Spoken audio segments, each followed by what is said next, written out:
उपासक, एमिन मन तेमिन भगवान। जैसी तुम्हारी मनोस्थिति वैसी तुम्हें ये सृष्टि दिखाई देगी। अगर तुम्हारा मन भगवदाकार है तो सब भगवान दिखाई देंगे, तुम्हारा मन कामी है तो सब कामी दिखाई देंगे। एमिन मन तेमिन भगवान, जैसा तुम्हारा मन वैसे ही तुम्हें भगवान का अनुभव। जाकी रही भावना जैसी, प्रभु मूर्ति देखी तिन तैसी। इसलिए अपनी भावना को सुधारो। भक्ति का फल है भाव शुद्ध हो जाना। निद्रा, तंद्रा, आलस्य, विक्षेप, संशय, ये जिसके जीवन में अधिकायत है उसका सर्वनाश निश्चित हो जाता है साधना का। नींद पर काबू पाओ, निद्रा के अधीन मत हो। ये बहुत बड़ी शत्रु है, ये भजन का नाश करने वाली है। इसको मत ये सोचो कि अभी तो नई अवस्था है, नहीं, इसी अवस्था में इसको काबू पालो, नहीं तो कुछ नहीं होता। जहां देखो, हम देखा है वयोवृद्ध जनों को, जिनको कहा जाता है कि अब भजन की अवस्था है, वहां देखा है बैठे बैठे बात करते करते जब देखो तब ऐसे मुंह बगाड़ दिए, लाल टपक रही, जब देखो, देखा हमने। क्योंकि हृदय मलिन है तो तमोगुण का ही राज्य रहेगा, सतोगुण थोड़ी आ जाएगा। यौवन अवस्था में निद्रा को शासन में ले ले, ए विजयी या अभ्यास विजयी कर देता है। निद्रा, तंद्रा, ना नींद है ना जागृत अवस्था है, वो बेशुद्ध अवस्था सी रहती है। आलस्य, किसी भी सत्कार्य के लिए अंदर उत्साह न रहना। विक्षेप, बार बार भोगों का आकर्षण होना। संशय, ये बातें बिल्कुल साधक के जीवन में नहीं होनी। पक्की बात समझ लो, भगवान को प्राप्त करना कठिन नहीं है, संसार का राग त्यागना कठिन है। और वो सत्संग शुरू है, भगवान ने सत्संग दे दिया है, ये रोज काट रहा है तुम्हारे संसार राग को, पक्का मानना। निद्रा, तंद्रा, आलस्य, विक्षेप, संशय, ये जीवन में साधक के नहीं होने चाहिए। श्रद्धा, भक्ति, नम्रता, उत्साह, धैर्य, थोड़ा भोजन और पवित्र आचरण, पवित्र वस्त्र, पवित्र आसन। कल एक उपासक प्रश्न कर रहे थे कि आसनों का भगवत प्राप्ति में कितना योग है। बहुत ज्यादा योग है, पर सिद्धासन और पद्मासन में बैठने की वो भूल न करे जिसका ब्रह्मचर्य ठीक नहीं है। भूल न करे, नहीं शरीर पीड़ा और रोग से ग्रसित हो जाएगा। ये वायु को संशोधित करके, चर्बी को भस्म करके, शरीर को शांत करके और मन को एकाग्र करके, प्राणों को सूक्ष्म करके भगवत प्राप्ति कराने में बहुत ही सहयोगी आसन है पद्मासन और सिद्धासन। लेकिन उसके पहले ब्रह्मचर्य का नियम नहीं, तो इन आसनों पे बैठने की भूल न करे। गृहस्थ सुखासन पर बैठे, पलथी हल्थी पलथी मार करके ऐसे आराम से सुखासन पर अभ्यास करे, 30 मिनट, 40 मिनट, 48 मिनट शांत भाव से मंत्राकार वृत्ति करने का, यह सब सही है। लेकिन 1.5 घंटे, 2 घंटे, 2.5 घंटे, 3 घंटे सिद्धासन और पद्मासन में, गृहस्थ धर्म में जो ब्रह्मचर्य का ठीक पालन नहीं करते उन्हें, और विरक्त धर्म में ही इस आसनों का विशेष प्रभाव पड़ता है। तो अगर गृहस्थी में ब्रह्मचर्य का पालन कर रहा है तो बैठ सकता है। योग कोई ऐसी चीज नहीं है कि जो चाहे जैसे चाहे ऐसे, मनमानी आचरण नहीं, गुरु के समीप, नहीं तो शरीर रोग से ग्रसित होने की संभावना रहती। प्राणवायु बिगड़ जाए तो कई प्रकार के रोग उत्पन्न हो जाते हैं। उपासक को चाहिए कि आसनों का अवश्य अभ्यास करें, इससे ऊर्ध्वरेता होने में बहुत सहयोग होता है आसनों से, ब्रह्मचर्य का। जैसे आप शांत ऐसे बैठे हैं पद्मासन या सिद्धासन से, अब आपके अंदर वायु बिगड़ेगी, भीषण दर्द शुरू होगा, जांघों में दर्द शुरू होगा, शरीर में विशेष हरकत पैदा होगी, विशेष बिजली दौड़ेगी, एक शक्ति, शांत एकदम, मंत्र में पूरी वृत्ति। अब वो बिजली जो पावर पैदा हो रही, वो आपकी सुषुम्ना नाड़ी को, जो सीधी 90 अंश के कोण में साधन में बैठा जाता है, सीधे मेरुदंड, सीधे ऐसे, यहां से नापा जाए तो सीधे ऐसे 90 अंश का, वो ऐसे नहीं होना चाहिए। जितने मिनट, 1.25 घंटा, 1.5 घंटा, 2 घंटा सीधे ऐसे। आज्ञा चक्र पर दृष्टि हो, आंतरिक या नासाग्र दृष्टि हो, और उसमें बार बार मंत्र लिखा जा रहा हो, चूक नहीं होनी चाहिए। मंत्र की चूक नहीं, बहुत जल्दी लाभ प्राप्त होता है, पर इसके लिए पूर्ण ब्रह्मचर्य की आवश्यकता है। जरा भी चूक नहीं, जैसा कह रहे हैं वैसा। प्राण सूक्ष्म होने लगेंगे, मन एकाग्र होने लगेगा, शरीर शांत होने लगेगा, चंचलता रहित। पर एक बार पसीना पसीना, एक बार भीषण कष्ट प्रतिदिन, जब तक शून्यावस्था नहीं आती शरीर की, तब तक वो साधक को यही पापों को भस्म करता है। यही आसन उसको दिव्यता प्रदान करते। अब इतनी हीट पैदा होती है उसके अंदर, अगर संयम से नहीं है तो व्यभिचारी बन जाएगा। बहुत ध्यान देने योग्य बात, उस समय उसकी कुंडलनी, उसकी सुषुम्ना नाड़ी, उसकी हर नाड़ी एक्टिव होती है उस गर्मी से, आध्यात्मिक शक्ति से। अगर वो व्यभिचार की जरा भी गलती करेगा तो कुंडलनी की अधोगति हो जाएगी, अधोगति नीचे की तरफ हुई, भारी व्यभिचारी बन जाएगा। ये ऊर्ध्वगामी जीव ही सुषुम्ना मार्ग संचारी, सुषुम्ना मार्ग से संचरण हुआ, आजीवन के लिए काम रूपी वेदना से मुक्त हो जाएगा। जे ही ऊर्ध्वरेता ब्रह्मचारी हुआ, संकल्प ही खत्म काम का, नष्ट हो जाएगा। एक ऐसी परमानंदमय स्थिति योगी की, वही सब बिना कुछ किए ये स्वाभाविक हो जाएगा यदि नाम जब श्वास प्रश्वास से किया जाए। ध्यान रखना, एक इतना कठोर और एक इतना सहज, श्वास प्रश्वास पर ध्यान है, हर समय नाम चल रहा है, वो सब बड़े शीतल प्रकृति से जागृत कर देगा। कुंडली जागृत हो जाएगी, सुषुम्ना मार्ग संचारी संचरण होने लगेगा। नाम जप में सब सामर्थ्य विराजमान है। ये केवल प्रवचन की बात नहीं कर रहा, अनुभव की बात कह रहा हूं। पूरे शरीर को झकझोर के रख देती जिस समय कुंडली जागृत होती यौगिक क्रियाओं के द्वारा, और नाम के द्वारा जब जागृत होती तो पता ही नहीं चलता कब जागृत हो गई। ये ध्यान रखो, वही नाम से ऐसे सहज में जागृत हो जाती कि उसको पता भी नहीं चलता कि हमारे अंदर कुंडली जागृत हो गई क्या, सुषुम्ना मार्ग खुल गया है क्या।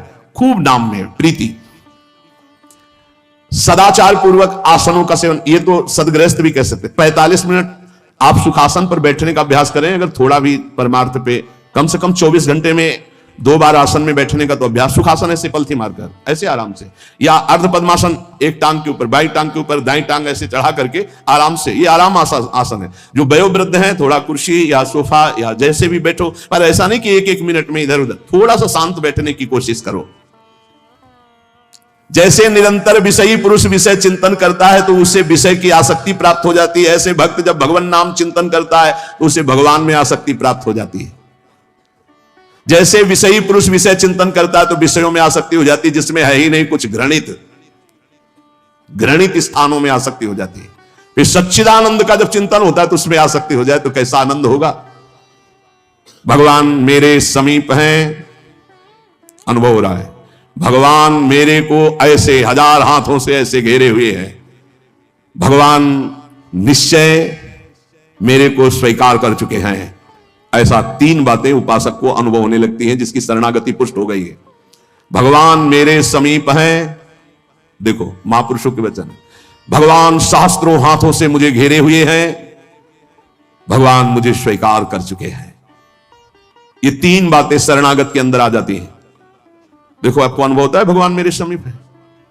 अगर नहीं हो रहा तो अभी आपका कोई है, इसीलिए नहीं हो रहा। ये पूज्य श्री राधा बाबा कहते हैं हमारे श्री कृष्ण में एक स्वभाव ऐसा है, वो दूसरिया पसंद नहीं करते, वो जिसको स्वीकार करते हैं उससे अनन्यता की चाह रखते हैं। मौन, अन्य चेष्टाहीन, शरीर मन वाणी केवल आराध्य देव में, तो अनुभव होने लगेगा कैसे प्रभु हमारे समीप रहते हैं। ये कितने बड़े महापुरुषों की खुली हुई बात है। भगवान मेरे समीप हैं, भगवान मुझे शास्त्रों भुजाओं से ढके हुए हैं, मेरी रक्षा कर रहे हैं, भगवान मुझे स्वीकार कर चुके हैं, ऐसा शरणागत को अनुभव होता है। आपको यदि अनुभव नहीं हो रहा तो मौन, सारी चेष्टाएं भगवान के लिए, शरीर मन और वाणी प्रभु के चरणों में समर्पित, तो आपको अनुभव होगा प्रभु मेरे समीप है। अनुभव होता है हर उपासक को। जीवित कैसे रहे, जो भोगों से जीवित है उनकी बात अलग, जो प्रभु से जीवित है उनकी बात। कोई सोच सकता है ये तो विरक्त कर सकता है, गृहस्थ कैसे कर सकता है, तो बोले गृहस्थ संबंधी जितने कार्य वो सब प्रभु को अर्पित करो। नियम से भजन का समय रखो, इतने समय ठाकुर सेवा, इतने समय पाठ, इतने समय भजन, इतने समय ड्यूटी, इतने समय अपने कार्य, समय से सब कार्य, सांसारिक कार्यों को भी समय से करो और भगवत अर्पित करो। जब तक दूसरों से क्रोध करते हो, द्वेष करते हो, कपट रखते हो, स्वार्थ भरा व्यवहार करते हो, अभिमान भरी वाणी बोलते हो और लोक में दूसरों की निंदा करते हो, तब तक हृदय में विद्यमान भगवान होने पर भी तुम ये अनुभव नहीं कर सकते कि वो मेरे समीप हैं। बहुत अमृत में वचन है, पता नहीं आपको कैसे लग रहे हो, बिल्कुल अंदर का ऑपरेशन है। जब तक दूसरों से क्रोध करते हो, द्वेष करते हो, कपट भरा व्यवहार करते हो, स्वार्थ रखते हो, अभिमान भरी बात बोलते हो, दूसरों की निंदा करते हो, तो हृदय में विद्यमान रहने पर भी भगवान का अनुभव नहीं कर सकते कि वो मेरे समीप है। ब्रह्मचर्यमय जीवन परम पुरुषार्थमय जीवन होता है। ब्रह्मचर्य ही ब्रह्म की प्राप्ति का मुख्य हेतु होता है। ये मुख्य हेतु होता है। मान लो जिसके त्यागने में इतना सुख हो, उसको रोकने में कितना सुख होगा। मान लो ये डॉक्टरों की ये बात हमारी समझ में नहीं आती जो ये कहते हैं कि ऐसा करना ठीक है। हमको उन लोगों की बात समझ में नहीं आती जो कहते हैं सर्वनाश का खेल खेलो और तुम स्वस्थ रहोगे। भगवान ऐसों की बुद्धि को बचाएं जो प्रमाण देना चाहिए कि हमारी नई पीढ़ी, हमारी नई समाज कैसे संयम में रहकर ऊपर उठती है। कोई भी घड़े में छेद कर दो भर जाए, ऐसा कैसे हो सकता है। चलनी में गैया दू है, दोष दैव को दे, हरिगुरु कहो न माने। कैसा कलयुग बढ़ गया है कि प्रमाण दिया जाता है सीरियल नौटंकी नाटकों से और डॉक्टरों से। कैसी बुद्धि भ्रष्ट हो गई है उपदेश देने वालों की। धर्म शास्त्रों की अवहेलना करके ऐसे उपदेश देने वालों को नरक की गति प्राप्त होगी, कोई भी हो। क्यों? क्योंकि वो जब ऐसा उपदेश कर रहा है तो स्वयं उसकी ऐसी धारणा है। और व्यभिचारी की गति कभी शुभ नहीं हो सकती। व्यसनी धन शुभ गति व्यभिचारी कभी नहीं हो सकती। शास्त्र मर्यादा का नाश करने वाले ऐसे लोग प्रमाण देते हैं नाटकों नौटंकी और फिल्मों का कि ऐसा करना उस फिल्म में कहा गया, ऐसा करना उस डॉक्टर क्या है? शरीर संबंधी अंगों का ज्ञान रखने वाला है, ना कि वो परमार्थ विजयी योद्धा है। वो काम क्रोध लोभ मोह मद इनका ऑपरेशन करना जानता है क्या? इतना चाहे जितना तुम डिग्री ले लो, इस शरीर का तुम ज्ञान रख सकते हो, लेकिन मन का और बुद्धि का और परमात्मा तत्व का ज्ञान प्राप्त करने वाले महापुरुषों की ब्रह्म ऋषियों की वाणियों का खंडन करने का अधिकार नहीं है। उन्हीं की बात से हमारा परमार्थ शुद्ध होता है। शरीर में जितनी पावर शक्तियां हैं, उस सबका अंतिम रूप वीर है। सबका अंतिम रूप, सप्तम धातु का अंतिम रूप बनता है जाकर वीर। और उस पावर का नाश करने वाला कभी स्वस्थ रह सकता है? कैसी बुद्धि है, कैसा उपदेश है। यहां कह रहे हैं कि परमार्थ की शुरुआत ही ब्रह्मचर्य से होती है। इसलिए चाहे गृहस्थ हो चाहे विरक्त, गृहस्थ तो संयम से संतानोत्पत्ति के लिए भगवत प्रणाम करके, भगवत आराधना करके, दिशाओं को नमस्कार करके, तिथि और समय की योग्यता देख करके संतानोत्पत्ति के लिए भगवत पूजा भाव रखकर वो संयोग किया जाता है, सहवास किया जाता है। और भगवान की प्राप्ति के मार्ग में चलने के लिए इसका संचय किया जाता है। ब्रह्मचर्य परम जीवन, परम पुरुषार्थ ब्रह्ममय है। 10,000 वर्ष तक ब्रह्मचर्य रह करके कश्यप जी ने जब संतानोत्पत्ति का संकल्प किया तो विनता जी से भगवान गरुड़ जी का प्रादुर्भाव हुआ। भगवान अरुण जी का, जो सूर्य के सारथी और जो हरि के वाहन गरुड़ जी, अरुण जी। फिर 1000 वर्ष तक रहकर तो भगवान वासुकी, भगवान शेष, अनंत फणधारी, इनका जब जब वो सहवास करते तो हजारों वर्ष ब्रह्मचर्य रह के तो बलिष्ठ देवता, बलिष्ठ दैत्य सब उन्हीं से प्रकाशित हुए, कश्यप जी से। ब्रह्मचर्य पूर्वक जीवन कई वर्ष व्यतीत करके नाम जप करते हुए फिर संतान, तो चाहे बालिका हो चाहे बालक, वो जगत मंगल करने वाला हो गए, पशुओं जैसे आचरण से नहीं। ब्रह्मचर्य जिसका ठीक है वही, चाहे गृहस्थ हो चाहे विरक्त, वही परमार्थ पर विजयी हुआ है आज तक। सद्भाषण, सद्विचार, सद्भावना, न्याय निष्ठा, आडंबर पाखंड का त्याग, वही जाकर के धर्मात्मा महात्मा बनता है। इसलिए भक्त को चाहिए कि ब्रह्मचर्य पर विशेष ध्यान दे और रात्रि के सोने के समय ज्यादा सावधान रहे। उस समय वेदना काम की जरूर जागृत होती है। उस समय जरूर ध्यानस्थ रहे, कीर्तन परायण रहे, नाम जप करते हुए शयन करे और शेष भाग रात्रि का भजन में व्यतीत करे। मध्य भाग शयन के लिए, शेष भाग प्रारंभ भजन और उठने के समय भजन। अब आप लोगों की तो दिनचर्या ऐसा है कि अर्धरात्रि से शुरू हो जाती है, शेष भाग आने ही नहीं पा। ये जो ब्रह्म मुहूर्त समय कहा जा रहा है, इस समय तो सत्संग हो रहा है आपका। कितना सौभाग्य है कि आप उठना चाहो या ना उठना चाहो, आपकी दिनचर्या ऐसी कि आपको अगर 2:30-3 बजे नहीं उठोगे तो आप अपनी दिनचर्या नहीं कर पाओगे। कितना सौभाग्य कि श्री जी ने ऐसे हमको विवश करके साधन में लगा दिया है। विवश ना चाहे तो भी उपस्थित होना पड़ेगा। जो जबान का खूब लोभी है, भोजन का स्वाद लेने वाला, वो तमोगुणी स्वभाव का हो जाता है। वो कभी जनेंद्रिय पर विजय प्राप्त नहीं कर सकता, कभी ब्रह्मचारी नहीं हो सकता। लेकिन ये बात जितेंद्रीय महापुरुषों में परीक्षा नहीं की जा सकती। संध्या के समय भोजन करने से भजन में अरुचि पैदा हो जाती है, इसलिए संध्या के समय कभी भोजन न करें। भोजन के समय नाम जप जरूर करें, क्योंकि एक एक कवल में जितना बार नाम जप करोगे शरीर में रस जाएगा, वो रस आपको भजन में बढ़ाएगा। टीवी चला के भोजन न पावे, क्योंकि टीवी का दृश्य देख के चिंतन करते हुए भोजन पाओगे तो टीवी में चल रहा है वही तुम्हारे चिंतन में चलेगा, तुम्हें परमार्थ से रहित कर देगा। अगर बहुते कुछ देखने सुनने की आदत है तो उस समय संतों के पावन चरित्रों की चर्चा सुनो, कोई कथा चलाओ, कथा सुनते हुए भोजन पाओ। अगर एकाग्रता पूर्वक भजन करने की रुचि नहीं जागृत हुई तो सत्संग सुनो, संतों के चरित्र सुनो, बड़ा प्रभाव पड़ता है। संतों की छवियां सामने रखनी चाहिए जहां भोजन पाने का हो, कुछ सदुपदेश सामने रखने चाहिए। अपने यहां तो बड़ा मंगलमय है, राधा राधा ऐसा नाम चलता रहता है। एक दिन सबके बीच में पाया, बड़ा सुख मिला कि नाम चलता रहता है, आप लोगों के कान में नाम गूंज रहा है। भोजन के पहले हाथ और पैर अच्छे से धो लेना चाहिए। लांग बूट पहन करके भोजन पाते हैं तो पैर क्या धोएंगे? होटल में गए ऐसे जूता पहने ऐसे, अरे पवित्रता जितना रखोगे उतनी बुद्धि शुद्ध होगी। अब तुम खड़े हो बॉर्डर पे, वो बात अलग है सैनिक रूप में, लेकिन सब सैनिक थोड़ी है। भोजन पहले कैसे पाते थे हम आपको कैसे बताएं? आप हंसोगे गांव की बात सुन करके। जब भोजन पाने जाते थे तो ऊपर के वस्त्र उतार दिए जाते थे। जो पुराने जन गांव के वो भले जानते हो, आज के आधुनिक क्या जानेंगे। नीचे धोती कांच, पैर हाथ धो के कुल्ला करके पाटा लकड़ी का उसको धो करके नीचे ऐसे चौका लगा हुआ है, फिर आते थे। स्टील के पात्र प्रयोग नहीं हो सकते रसोई में या कहीं भी नहीं, कांसे के फूल के ऐसे पात्र होते। जब प्रसाद ऐसे भोग सामने आता, थोड़ा सा अंगार रख करके 5 कवल वहां स्वाहा स्वाहा, और फिर उसको तब जाकर, ये किसान की बात कह रहे हैं, घर गृहस्थी की बात कर, कोई साधु महात्मा की बात नहीं कह रहे, घर गृहस्थी की। उस समय कोई बोल नहीं सकता, कोई छू नहीं सकता, ऐसे पवित्र, तब विचार पवित्र होते, तब उनके चिंतन में सत्य धर्म ऐसे आते ना। पशुता का कौन बना रहा है, कैसा बना रहा है, कोई मतलब नहीं, खाए जा रहे हैं, बस चर्बी बढ़ी जा रही है, पेट जो है झुकने लायक नहीं रह गया, 4 सीढ़ी चढ़े तो नए नए बच्चे होश में। ये ज्यादा मोटापा जो चर्बी का है, ये बाहरी होटलों वाले भोजन में सब नहीं। हर साधक को 2-4 किलोमीटर दौड़ लगानी चाहिए, 40 मिनट व्यायाम करना चाहिए। व्यायाम जरूरी, शरीर को थकाना ब्रह्मचर्य के लिए आवश्यक है। अब ना मानो तो भगवान जाने, आप क्या करें, कह ही सकते हैं। रसास्वादन के लोभ से जो भोजन किया जाता है वह ब्रह्मचर्य में बड़ा हानिकारक होता है, इंद्रियां वश में नहीं होती, तमोगुण बढ़ जाता है। संध्या के समय भोजन नहीं करना चाहिए, भोजन के समय भाषण नहीं करना चाहिए, हाथ पैर धो करके पवित्र भाव से उत्तर या पूर्व की तरफ मुख करके नाम जप करते हुए भोजन प्रसाद पाना चाहिए, उत्तर या पूर्व की तरफ मुख करके। जो भोजन पाते समय आप चिंतन करोगे उसका 24 घंटे प्रभाव रहेगा, इसलिए नाम जप जरूर करें। कुचिंता, कुप्रवृत्ति, कुसंग, ये भोजन से बढ़ जाते हैं। भोजन के समय किसी द्वेषी पुरुष का चिंतन करके जलते हुए पा रहे हो, पूरा 24 घंटे विक्षेप पैदा करेगा।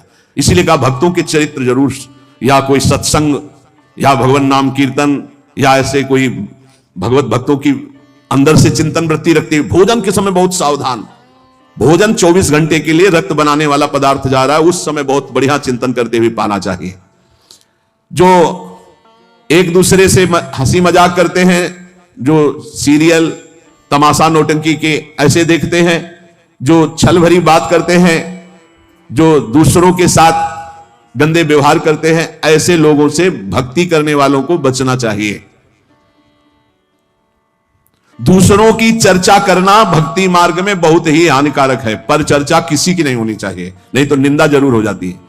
जो हर समय नाम जप करते हैं उनके शरीर में परमाणु नामाकार पैदा होने लगते हैं शरीर से। ऐसे जनों के साथ बैठना, संभाषण करना, उनके साथ भोजन पाना, या उनकी चरण रज या उनका उच्छिष्ट या उनका कुछ दिया हुआ पदार्थ मिले तो नाम जप में बड़ी रुचि बढ़ती है। जो शांत रहता है, वाद विवाद नहीं करता है, भगवत चिंतन परायण है, उसे ही शांताकार पुरुष कहते हैं। शांताकार, शांत रस, वहीं से।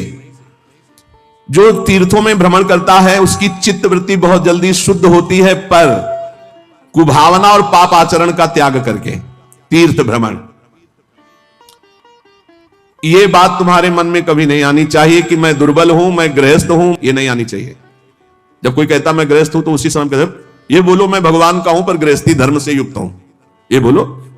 आधी बात क्यों बोलते हो? तुम गृहस्थ हो, आधी बात है, पूरी बात है तुम श्री भगवान के हो पर तुम्हारा गृहस्थ धर्म है। जैसे हम प्रियाजू के हैं पर हमारा विरक्त धर्म है, आप प्रियाजू के हो, आपका गृहस्थ धर्म है। दोनों अपने अपने धर्म का पालन करके प्रियाजू को प्राप्त होंगे। मैं बहुत नीच हूं, दुर्बल हूं, अपवित्र हूं, ये सब बातें केवल बोलने की बात है, अंदर से बात रहती है मैं प्रियाजू को हूं, जैसा भी हूं प्रियाजू का हूं।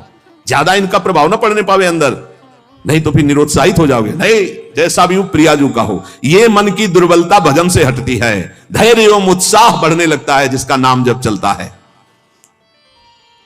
भक्त वही जो केवल गुरुदेव वाक्य और भगवत वाक्य पर विश्वास रखता है, अन्य नहीं। गुरुदेव के वचन और भगवान के वचन, बस। ये काम क्रोध की तरंगे मन में उठती हैं, चिंता मत करो, नाम जप करो, गुरुदेव के वाक्य पर विश्वास रखो, शांत हो जाएंगी। देखो तुम्हें मैं बड़े अनुभव की बात बताता हूं, मैंने अपने प्रभु के नाम से जो प्राप्त किया वो हमको और किसी साधन से नहीं मिला। मैं इस समय मस्त हो रहा हूं। महात्मा श्री हरनाथ ठाकुर जी नाम के बहुत बड़े संत हुए। मैं तुम्हें अपने जीवन के अनुभव की बात बताता हूं।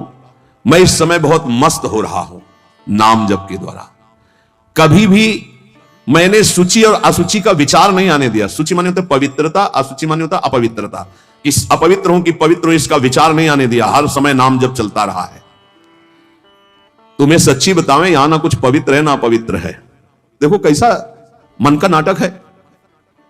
ऊपर से नहा लिया, हम समझ रहे पवित्र है, और यही मल भरा हुआ है, यही एक बस चावल भर चमड़ी का ढक्कन है ढका हुआ, नहीं तो यहां मलाशय मूत्राशय सब यही है।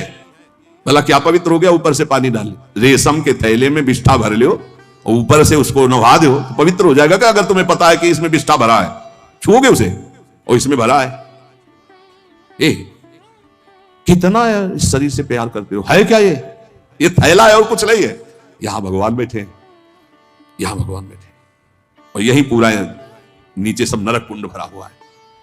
भगवान से हमारा कोई संबंध है जिनकी हम खोज कर रहे हैं, कभी स्त्री में, कभी पुत्र में, कभी परिवार में, कभी मित्र में, हम उन्हीं की खोज कर, उसी प्यारे से प्यार करना चाहते हैं, पर समझ नहीं पाते इन शरीरों की आड़ में वो बैठा है, शरीरों से प्यार कर बैठते हैं, और वो जो बैठा है उससे कोई मतलब नहीं रह जाता, इसलिए हर बार खाली हाथ हो जाते हैं। इस बार गुरु कृपा से पता चला कि शरीरों से नहीं, शरीरों के अंदर बैठे हुए परमात्मा से प्यार करना है। देखो, बहुत बड़े महापुरुष के अनुभव है। सर्वदा मैंने अपने इष्ट का नाम जप किया है, उससे मैं मस्त हो गया। भला कौन अपने अनुभव से बताता है? संत ही कृपा करके बताते हैं। कभी भी मैंने सूची असूची का विचार नहीं किया, क्योंकि ये कभी पवित्र हो ही नहीं सकता। और दूसरी बात, मैं कभी अपवित्र हो ही नहीं सकता। दूसरी बात स्वरूप में है, और पहली बात शरीर में है। ये कभी पवित्र हो ही नहीं सकता, और मैं कभी अपवित्र हो नहीं सकता। ईश्वर अंश, जीव अविनाशी, चेतन, अमल, मल रहित, ये मल युक्त, जड़, मलयुक्त, विनाशी, परिवर्तनशील, ये कभी पवित्र नहीं हो सकता, मैं कभी अपवित्र नहीं हो सकता। इसलिए चिंता की बात नहीं, हर समय राधा राधा राधा राधा। मैंने इस नाम से वो सुचितम स्थिति प्राप्त कर ली है। सुचितम माने परम पवित्र स्थिति, जिसको मैं वाणी से नहीं बता सकता। मैं इस नाम से एक स्थिति प्राप्त की है जो शयन में, स्वप्न में और जागृत में मुझे हर समय डुबोए रहती है। पकड़ना, महापुरुषों की बात पकड़ना। ये राधा नाम ही नहीं है, ये महामहिम परा मंत्र है, परा विद्या है। ये नाम ही तंत्र का सार है, ये नाम ही मंत्र का सार है, ये नाम ही ईश्वर श्री कृष्ण का सार है। राधा नाम वेद मंत्र और यंत्र तंत्र में सब सार को सार, ताते श्री सुख प्रगट कियो नहीं, जान सार को सार। परम धन राधा नाम आधार। इस राधा नाम से बढ़कर के और कुछ भी नहीं है। श्री कृष्ण भी इसी नाम का जप करते हैं, और श्री कृष्ण ही इनको गुरु मानते हैं। किनको? जिनका नाम राधा है। पी को नाचन सिखवत प्यारी। कई ऐसी स्वामी हरिदास जी महाराज ने पद लिखे, कई ऐसे महापुरुष। 16 चौको 64, 4 गुना परम प्रवीण प्यारी जो लालजू से। 16 कला श्री लालजू, तो 64 कला परम प्रवीण श्री प्यारी जो। इस नाम के उच्चारण से भवरोग निवारण हो जाए तो साधारण बात है। दैहिक व्याधियों की तो पूछना ही क्या है। कोई भी चिंता तुम्हारा स्पर्श नहीं कर सकती, कोई भी बाधा स्पर्श नहीं कर सकती जिसकी जिह्वा पे राधा नाम है। मेरी बात मान जाओ, नामोच्चारण करो, सारा संसार तुम्हारा ही हो जाएगा। तुम देखोगे सारा संसार तुम्हें प्यार करेगा।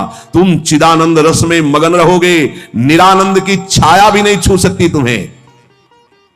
आदि भौतिक, आदि दैविक, आध्यात्मिक कोई भी भय नहीं रहेगा। सभी भय भयभीत होकर भाग खड़े होंगे।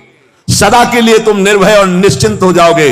इसलिए मेरी बात मान लो, नाम लो। नाम जीव का एकमात्र कर्तव्य उद्देश्य नाम। नाम भूल जाने पर इंद्र का इंद्रत्व भी नरक के समान लगने लगेगा यदि नाम जप करोगे तो। क्या है इंद्र के इंद्रत्व में? एक भारी स्वप्न है, अच्छा बस, जगो तो कुछ नहीं। देखो, नाम भूलने से माया के दास बन जाओगे, और नाम चलने पर जीवन मुक्त हो जाओगे। बड़ी बढ़िया बात कर। जितने क्षण जीवो केवल नाम में जीवो, नाम में। नाम लेकर जितने सेकंड तुम्हारी श्वासें सार्थक कर लो, तुम भगवत प्राप्त हो जाओगे। नाम को भूल जाने पर ब्रह्मत्व और शिवत्व भी कुछ नहीं है। सुख दुख क्षण स्थायी है। इसलिए किसी की फेर में मत पड़ो, केवल नाम नाम। नाम लेकर भगवान शिव विष पान कर गए, आज भी गले के नीचे नहीं उतरा। यही है नाम। नाम नामी की अपेक्षा नाम अधिक शक्तिशाली पाया गया। नाम परम शांतिदायक है। यह महान जगा हुआ सामर्थ्यशाली है नाम। राधा राधा दृढ़ विश्वास करो और यह नाम रटते रहो। बिना श्रद्धा के भी नाम लोगे तो तुम्हें भगवत प्राप्ति करा देगा। श्रद्धा की बात क्या? एक क्षण इस संसार में कहीं भी शांति नहीं है, एक क्षण भी। इसलिए किसी के इस भुलावे में मत पड़ो कि अमुक जगह शांति है। शांति तुम्हारे हृदय में है और वो तुम्हारे भजन से होगी, भजन से। सर्वत्र चिरस्थायी शांति, सर्वत्र चिर आनंद, वो केवल भजन से मिलेगा, केवल भजन। यही हम समझाते हैं। जब एकांतिक में प्रश्न होता है तो यही कहते हैं, कहीं भाग के चले जाओ शांति मिले तो बताना तुम कितना भागोगे। यहां बचपन से भाग रहे हैं, शांति यहां मिली है, यहां छाती में, छाती में शांति मिली है। कब? जब गुरुजनों ने जो मंत्र दिया, नाम दिया, उसका प्रभाव।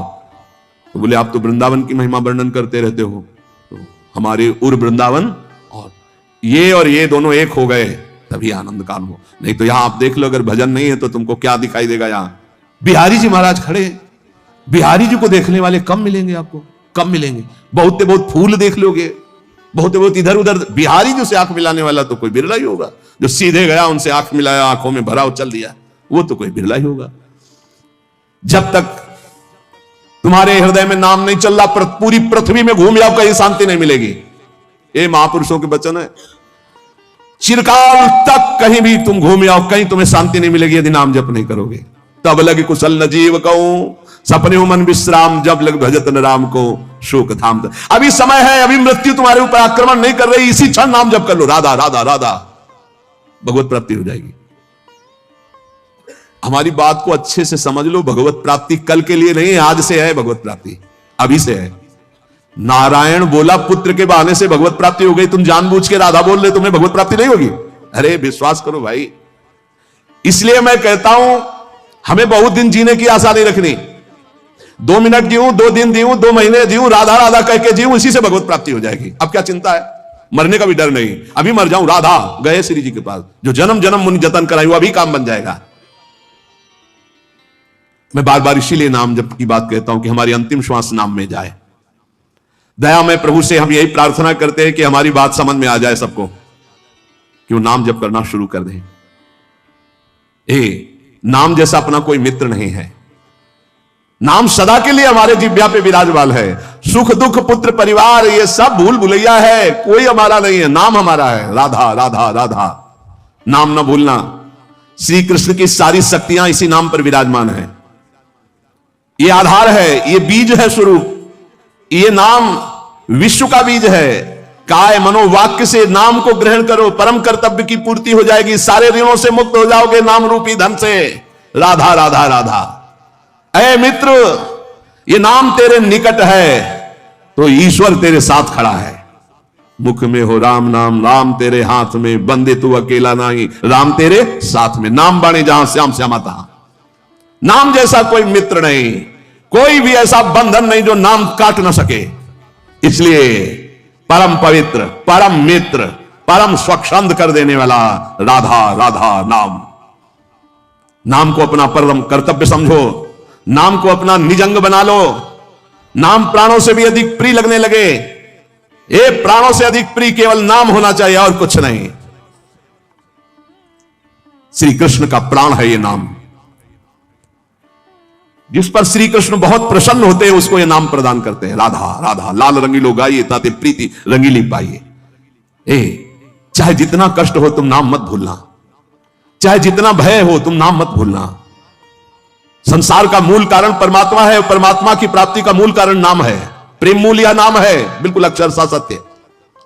प्रेम, सबका प्रेम, ईश्वर का प्रेम नाम। जैसे वृक्ष की जड़ में जल डाल दो पूरे वृक्ष में पहुंचता है, ऐसे ईश्वर का मूल प्रेम, प्रेम का मूल नाम। नाम अर्थात सब कुछ हो गया। ईश्वर का मूल प्रेम। कैसे? सर्वव्यापी परमात्मा तत्व विराजमान है। कोई कह रहा था कहां चलूं, भगवान को कैसे पुकारूं, बड़ा अत्याचार हो रहा है। तो ते समाज गिरजा में रहेऊ, अवसर पाए बचन एक कहू। हरि व्यापक सर्वत्र समाना, प्रेम ते प्रगट हो ही मैं जाना। हे गिरजा उस समाज में मैं भी था, मैंने कहा कहीं जाने की जरूरत नहीं, यही प्रेम से पुकारो, भगवान व्याप्त है, यही प्रकट हो जाएंगे। प्रेम ते प्रगट। और प्रेम कहां है? प्रेम मूल यहां नाम है, प्रेमी रसिक जपत यह नाम, प्रेम मगन निज बन विश्राम, श्री हरिवंश जहां रहे प्रेम मूल यह नाम। नाम ही प्रेम का मूल है और प्रेम से ही परमात्मा साक्षात, तो सबका मूल नाम आया।